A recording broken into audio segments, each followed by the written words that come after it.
This is the Living History Podcast, broadcasting live across the airwaves.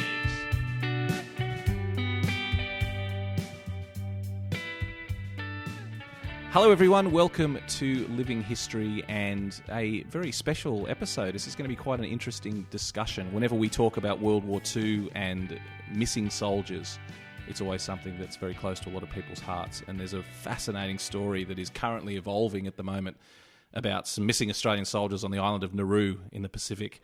And joining me to tell that story and to talk more about it is Dr. Matthew Kelly. Matthew, thank you very much for coming on the show. Absolute pleasure, Matt, for having me. Thank you very much. And you're quite right. It is a very, very interesting story. Well, let's set the scene, because I think most people will probably have heard of Nauru due to its more recent topical in the news more recently.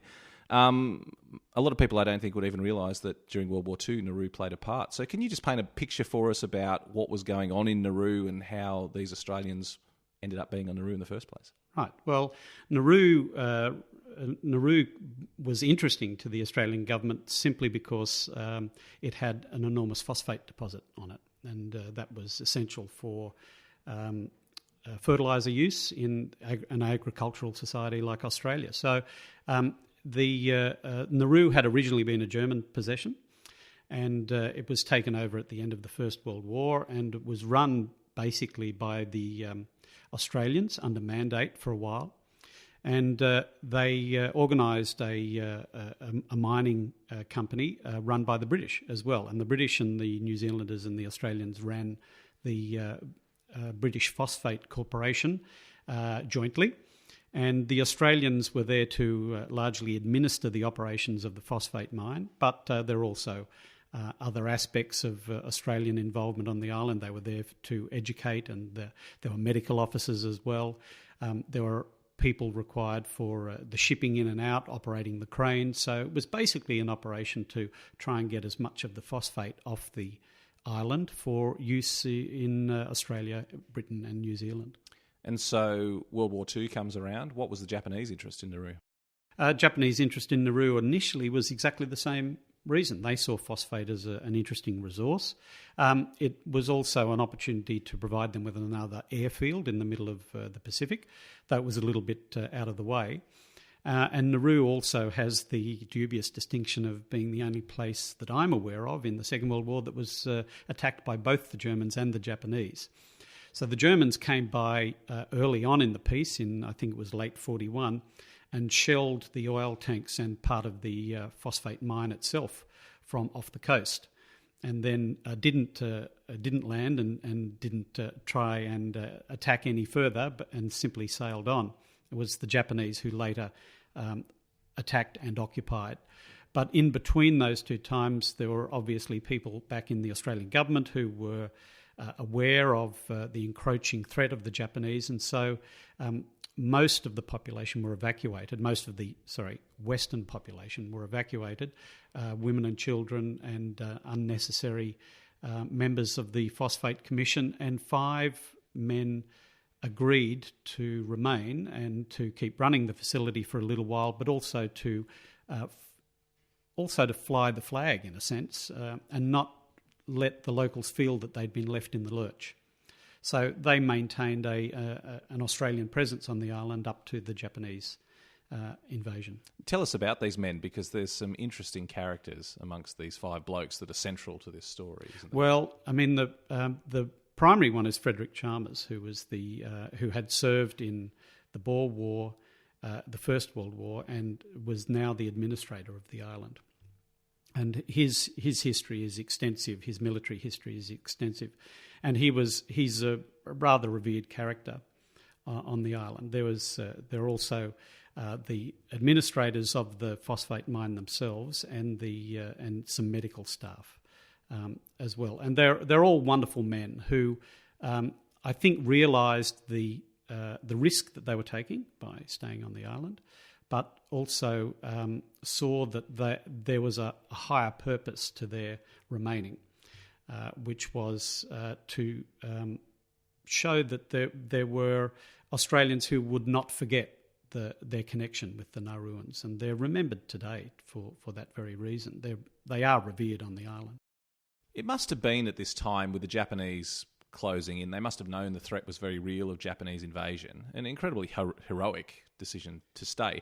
Do we have records that indicate their mindset at the time, why they felt it was important to stay, why they wanted to be there? Yes, look, the work done by Scott Seymour in Tasmania is central to this story, and I'm not privy to all of that private correspondence, I must admit, but he has generated a lot of information from their private correspondence, and I understand it is central to the story of why these men were so brave. They certainly did realise the danger that they were in, but they realised the importance of remaining to show their support for the local people.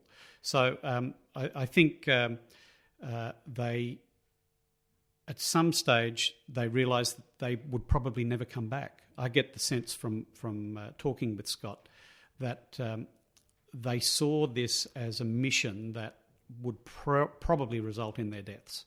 And so it highlights their bravery and their resilience and stoicism even more, I think. Absolutely extraordinary. So we're in 1942 now, and the Japanese do, as suspected, land on the island. What do we know about that chapter when the Japanese arrived and invaded Nauru? Well, they did a couple of things. First of all, they sequestered the remaining Western people together. I seem to remember there were 2 German missionaries on the island as well, and they seemed to disappear slightly from the story. They moved to another island, I think. The 5 Australians are left to their own devices, incarcerated on the island, and the Nauruans are set to work helping to extend and build the airstrip for the Japanese planes and to provide labour for the Japanese. The Australians are also given labour tasks. They might be doing gardening and that sort of stuff, but they're treated rather roughly, I think, and they're seen as part of a Japanese propaganda effort to show that the Western powers are now powerless in the face of Japanese onslaught and the establishment of the Asian co-prosperity sphere, as the Japanese like to term it. And they were kept alive, I think, in the initial period for this very reason, to keep the Nauruans aware of now the Japanese were in charge and the Western powers were in retreat. How long were they imprisoned by the Japanese? For a number of months. I think it was about 4.5 months until the first, or 5 months until the first of the American bombing raids to try and disable the airstrip. And it was after the first one of these bombing raids in March 1943 that the Australians were taken out. And as far as I can see, a simple act of plain bloody-minded retribution, and were executed. And our information is that they were executed in a particular spot on one of the beaches and buried there immediately by the firing squad that killed them. Several were bayoneted, and others. Another one was reportedly beheaded. Just horrific, like all these stories we hear about Japanese and the way that they treat their prisoners, just absolutely horrific. Well, subsequent to that, the Japanese forces on the island cleared out a leprosarium, a lazaret on the island, and took, I think it was 39 of these lepers out to sea and killed them off the coast, and their bodies have never been found. How long were the Japanese on the island for after? They stayed there until the Australians reoccupied the place in August, September 1945. So most of the people who were involved in the atrocity still were on the island. So fast forward to today, what's the story of this hardy band of investigators? I mean, I've spoken to Scott, who is very passionate about the story. Tell us about the people that are involved in this hunt. So the situation, as I understand it, is that we know the Australians were executed. Their bodies have never been recovered, as far as we know. And there's now a quest to discover them. Tell us about the people behind that quest. Okay. Well, the prime mover for all of this is Scott from Tasmania. He's been doing a lot of historical research on the 5. He initially started doing research on Frederick Chalmers, and his war service, and found that he had met this fate, and so then became interested in the other 4 men who were involved. He contacted many of the families and got information, particular personal information from them. And then, as I understand it, he presented the possibility to the Australian government that since these men had not been recovered, that their remains were still potentially to be found, and that perhaps the government should step in and try and locate their burial place and return their remains to their families in Tasmania and Victoria and New South Wales. What was the government response to that? Because my experience with the bodies that were uncovered in Belgium, the 5 bodies in 2006, and then with Fromelles, my work on that. And I'm not giving the government a hard time here. I understand they've got a big job, but there is a resistance to the hunt for missing war victims. How was their response this time? There was some resistance. They understood the situation, but they went so far as to send the Specialised Army Unit, Unrecovered War Casualties Army, to the island to investigate the claims. They went through a lot of historical information provided by Scott from the war crimes trials in Rabaul, and the potential location of the burials. There was evidence given in the war crimes trials by the participants, which included maps of where they had buried these men. So on that basis, the Unrecovered War Casualty Unit went out and identified a location near an existing building that was there in 1943. So they were pretty sure that they had correctly identified the location. But when it came to going to the next stage, which was doing some test excavations or even looking for the men themselves, my understanding is that DFAT had some reticence to do that because it wasn't within the remit of unrecovered war casualties, because these men were civilians, and that's where DFAT was prepared to leave it. That the site had been identified, but there was they probably didn't want to create a precedent, because if you bring these 5 back, then there are many other missing, and that costs money, and it was money that the government wasn't willing to spend. Talk to me about the archaeology and the process, because I know from my limited experience with archaeology that more work is done in the archives than is done with a trowel in the ground. Just give me, before we get to the nuts and bolts of what you're going to do when you head over there, just talk to me about when this was brought to you, the evidence that was presented to you, and your first impressions on seeing this. Was it an open and shut case as far as you were concerned? Was it something that needed more research? Just tell us about that process when it was first brought to you. Well, it was most of the evidence when it was brought to me was pretty mature evidence, if I could say. That Scott had been working on it a lot, and Unrecovered War Casualties had winnowed out some of the useless information and had focused in on specific archaeological information. They've had the lucky opportunity to go out to the site and have a look and have a bit of a scratch around, so to speak, and look at the lay of the land. So we were presented with not only the evidence from the Rabaul war crimes trials with these maps identifying where the location was, but also the accounts of the archaeologist from Unrecovered, talking about the location, how it relates to these particular buildings, what has physically likely to have happened in the last 30 or 40 years into the area. And it looks to me as though there is a pretty good chance that this is certainly the location where they were buried. What it then comes down to is that may have been the place where they were buried, but something has subsequently moved them, which has been unrecorded. There may have been other activities which we just don't know about. There may have been a large sea and a very, very high tide that scoured the beach 30 years ago, and that sand has been laid back, but because of that, the bodies have shifted or have been washed out to sea. There may have been construction activities which no one has recorded or no one wants to admit to. Which wouldn't be surprising in these Pacific nations. It tends to be fairly unregulated. That's right. We know of one account from a Japanese soldier who said that in digging with a bulldozer, an anti-tank trench across this area in expectation that the Americans would want to force a landing on the beach, he uncovered 2 of the bodies, and he was ordered immediately to bury them, which he did 30 metres away. That's the account. 30 metres away in what direction? We don't know. So there's at least one account that's uncorroborated at the moment that the burial was disturbed subsequent to the initial burial, and that some of them have been moved in some direction about 30 metres away.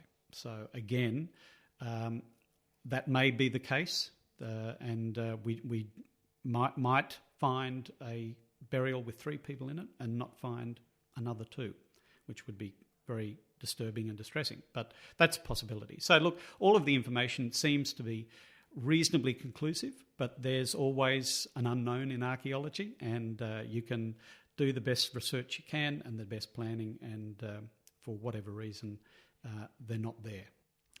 What's the process now for examining the site? And please give me some detail here, because it's absolutely fascinating, the work that you do. And I think sometimes archaeologists don't realise how intriguing it is, the work that they do. So when you get to the site, well, firstly, when are you heading out there to Nauru? Well, we were sadly planning on being there at this very moment. We had made an application and plans to be there in mid-August in 2019. And for a variety of reasons, the primary one was one of our essential party members had a serious medical diagnosis, and they weren't able to accompany us. And another couple of organisational details which made us think, look, to get this right, we'll delay it another 12 months. So we're looking at getting there June, July next year. The first thing we had to do was contact people on the island and say that this is one thing that we're proposing to do. So Nauru now has some recently gazetted heritage legislation. So we had to contact members of the relevant department of Nauru and make a formal application to do the work. And that required a background report be written and weighing up the evidence and providing evidence to the Nauruan government that this is why we thought that was the spot and what our processes would be and what the objective of the project was. Is it something that the local people think is important, or do they think nutty Australians coming here to turn over the past? No, from what we gather, that they do understand that this is an important project from the family's point of view, and from a governmental point of view, we are getting support from government officers, who are smoothing our way and dealing with the Nauruan government and providing liaison services, etc., etc. So it's not. I wouldn't like to give the impression that it's a situation of complete obstruction from the government. There are government officers who are assisting, but the Nauruans themselves, I think, understand the significance of it. They're probably getting briefed by the High Commissioner, the Australian High Commissioner over there, about the significance of it. So they understand that the objective is a worthwhile one. And so they have been helpful themselves insofar as they can be helpful with a lot of things going on in the island anyway. I believe that there's an election there at this very moment, and the South Pacific Forum recently. So they're trying to run a country, and we just happen to be one small little application. But they were very helpful, and we eventually got the permit to do the work, and that was in April this year. And again, as I say, the plan was to be over there now, but we've now delayed that. So the permit has been provided. Now we need some practical assistance from people. And RONFOS, who is who now operates the phosphate mine on Nauru, is the organisation that owns the land where this site is. And they've also been very helpful. They've offered us mechanical assistance with a mechanical excavator, labour, stores, things like shovels and security fencing, those sorts of pragmatic things that are required. They've offered at no cost to the project to provide us with. So that they've been very good. And we've also, very, very importantly, received some donated money from interested parties, none of whom at the moment would like to be identified, but on the basis of some newspaper articles, we've had some responses which has resulted in a good budget to undertake the flights and pay for the accommodation on the island, and then hopefully to complete the DNA testing as well. So when you fly out next year, when you get to Nauru, what do you do when you get out to the site? How do you best investigate this site and feel confident that you've found everything there is to find?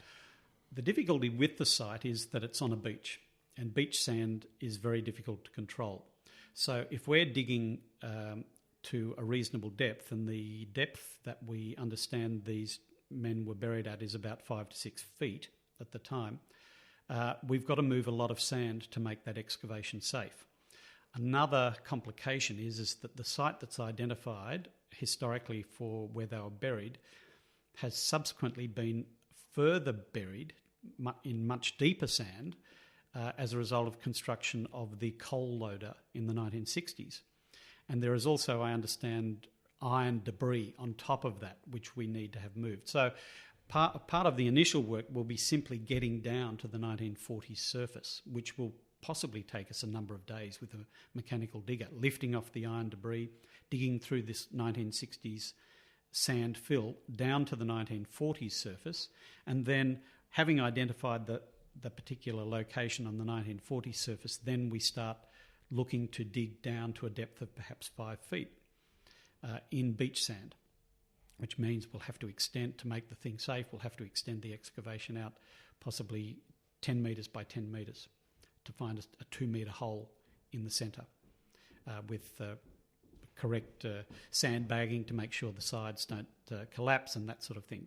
So we will do a lot of that by machine, just in terms of time and motion. We need to do that. The first thing we will look for when we're doing that by machine is we'll look for a grave cut, and hopefully that will turn up reasonably clearly in the sand. We'll get down to a certain level, and then we'll start scraping back the sand by machine very, very carefully, looking for a cut of any description. Once we find that cut, that's when we start using hand tools, and we've got a couple of volunteers who are coming with us, who are being paid to come with us, and I've also got a colleague who has done a lot of work in grave identification and body recovery for the International Red Cross. He still does work in Africa and Iraq for the International Red Cross, doing just that work. The big question, how confident are you that you're going to find these missing men? Look, I think I'll say 50-50, which is pretty good. Again, having been doing archaeology for as long as I have, I just know that there's no point in putting too many eggs in one basket and thinking that you've identified the location and then that's all you need to do. There are too many unknowns with the site. It's an open site. Things could have happened, as I say, with high tides and other construction activities which we just don't know about. But 50-50 is pretty good, and it's enough of a basis upon which to do the work. Having said that, I'm less confident that we're going to find all 5, and we may only find 3 or even less. We will attempt to find, if we only find 3 in the initial excavation, we will attempt to employ some metal detecting to search up and down the beach and around the vicinity, see if we can find another potential grave site. But that is a lot. The potential for actually positively identifying a second grave site, given how little we know about where it actually might be, the potential for success is a lot less, I think. Assuming you are successful, and I certainly hope that is the case, what will happen then to the bodies? What will happen to those men? Will they be left in Nauru? Is the plan to bring them home? What will happen to them then? Plan is to bring them back. And this is, again, one of the other difficulties. We've got to have the correct export and import licences, export from Nauru and import to Australia for human remains. And that takes a lot of organising, and we're operating that through one of the senior anthropologists at the Victorian Institute Forensic Medicine, who is looking after that side of the operation, so that the correct forms are filled out and the correct liaison with the right people is undertaken prior to us bringing them back on a flight, and that they will be storing the remains, assuming whatever remains we find.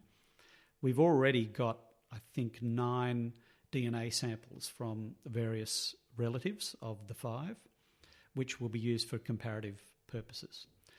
I was contacted this morning by email from somebody who had heard about the most recent news reports about the award of the Group Bravery Award, and she's interested in putting us in touch with another relative, so another close relative. So the more DNA samples we get, the better. The success of identifying them through the DNA analysis is not very high. It may be as low as 20%. We may have 5 sets of human remains that we can't do any further differentiation between, other than saying that they were all in the one spot and can't tell between them at a DNA level. We may have to use techniques that can age some of the remains. So we know that, for example, Frederick Chalmers is much older than the other gentlemen, who are all in their late 20s and early 30s. So Chalmers being in his late 60s, we should be able to at least identify that set of human remains, if not through DNA, then at least through some of the characteristics that a skeleton should demonstrate for being a person over the age of 50.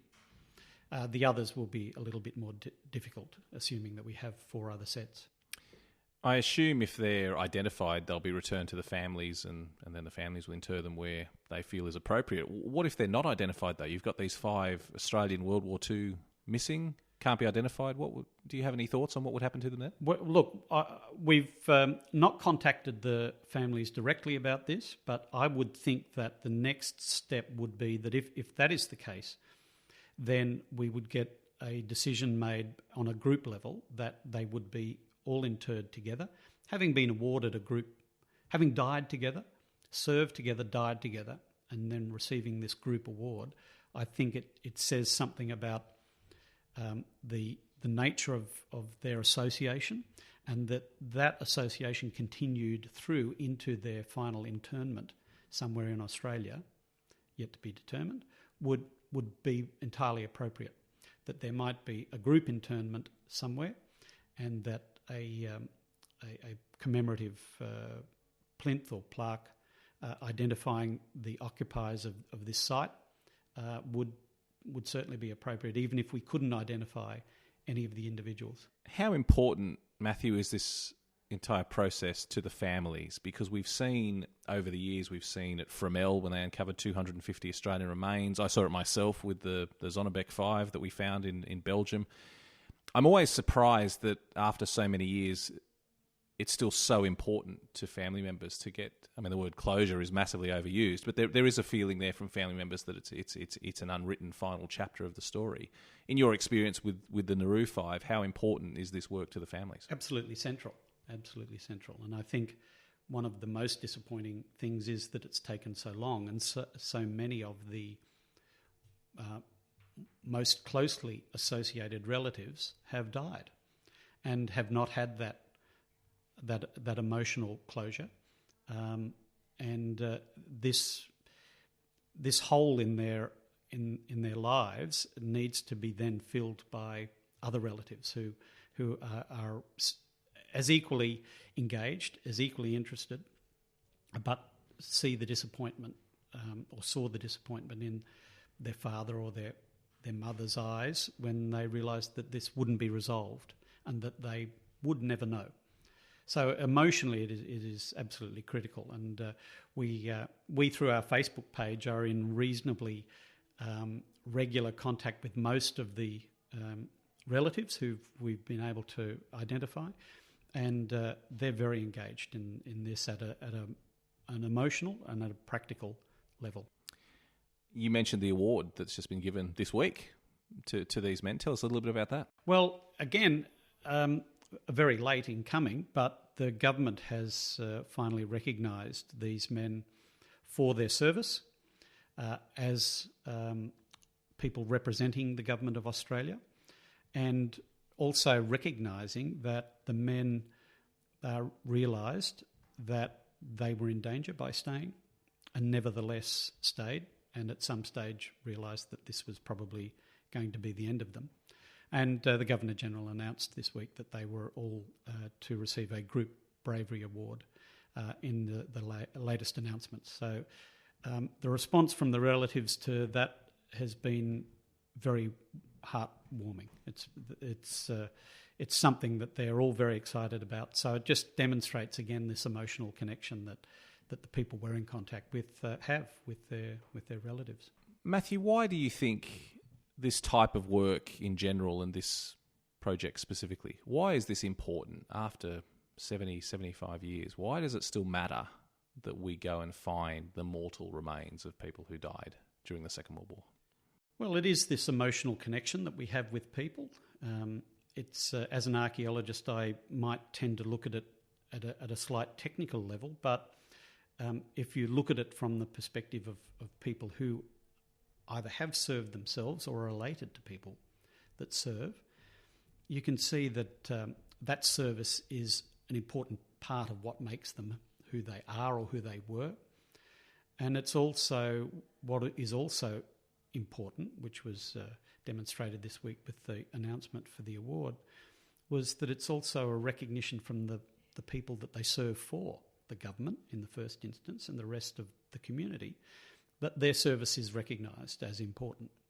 So I think a project like this demonstrates to people who are serving and people who have served and the relatives of any missing that there are community members that do recognise that the service itself is important, and that we appreciate that, and that we will go to pretty extreme lengths to make sure that that recognition is given some sort of physical form, in this case, repatriation. Well, I certainly wish you all the best. If people want to keep up to date with what you're doing and perhaps contribute, where's the best place for them to go to find out more about it? Well, probably to our Facebook page, which is Nauru Missing 5, just on Facebook. And we update that reasonably regularly with new information as it becomes available. Our last posts have been about the Bravery Awards, but we make announcements when the permit was issued and dates for when we're actually going to do the work. And they can contact us through the attached email address on that Facebook page if they'd like to provide information or just ask questions. Well, it's wonderful work, Matthew, and I certainly wish you all the best. And we will, certainly through this podcast and all my other channels, we'll be keeping everyone updated on the good work that you're doing. And I think I speak for everyone when I say good luck. These men are deserving of being recovered, and so I certainly hope that you have success in your quest. And thank you very much for joining us to talk about it. My pleasure, Matt. Thank you very much.